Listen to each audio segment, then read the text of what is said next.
அனைவருக்கும் இனிய வணக்கம். திருவண்ணாமலை நீர் மருத்துவம் ஞானலட்சுமி குடில் மன்சராபாத் கிராமம்.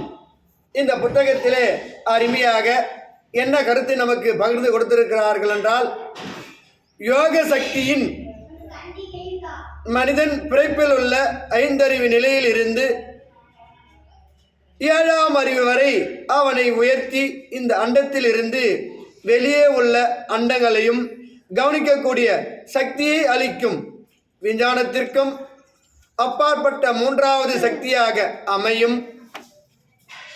இந்த யோக நிலையால் மட்டுமே மனிதன் இந்த அண்டம் என்ற கருஞ்சுழியை விட்டு வெளியேயும் கவனிக்கக்கூடிய சுதந்திரம் உண்டாகும். மெய்ஞானத்தால் மட்டும் இது நடக்க முடியும் என்று அருமையாக யோக மார்க்க மெய்ஞானத்தால் மட்டும்தான் இந்த உலகை வெல்ல முடியும் என்ற உன்னத கருத்தை அருமையாக வெங்கடேசன் ஐயா அவர்கள் நமக்கு வகுத்து கொடுத்திருக்கிறார். யோக மார்க்கமே ஒரு மனிதனுக்கு சிறந்தது.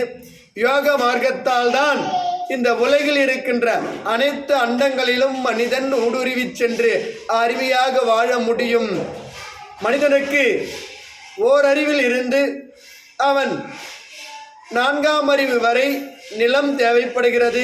5ஆம் அறிவுக்கு வந்த பிறகு நிலத்தில் இருந்து 6ஆம் அறிவை உணர்ந்த பிறகு நிலத்திலிருந்து அவன் மற்ற கோள்களில் சென்று வாழக்கூடிய அளவிற்கு 7ஆம் அறிவு பயன்படுகிறது.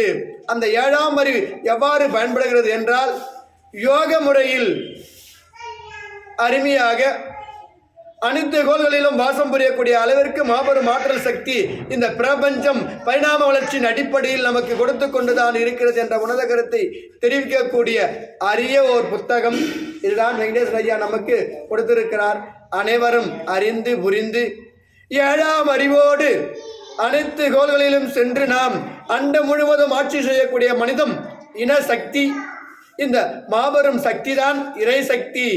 மனிதனே இறைவனாவான், இறைவனே மனிதனாவான் என்ற உன்னத கருத்தோடு வாழக்கூடிய அளவிற்கு ஒரு மனிதனுக்கு அறிவு புகட்ட வேண்டுமானால் அவன் 7ஆம் அறிவில் மட்டும்தான் அதை அவனால் புரிந்து கொள்ள முடியும். 6ஆம் அறிவில் இருக்கின்ற வரையில் கடினம்தான்.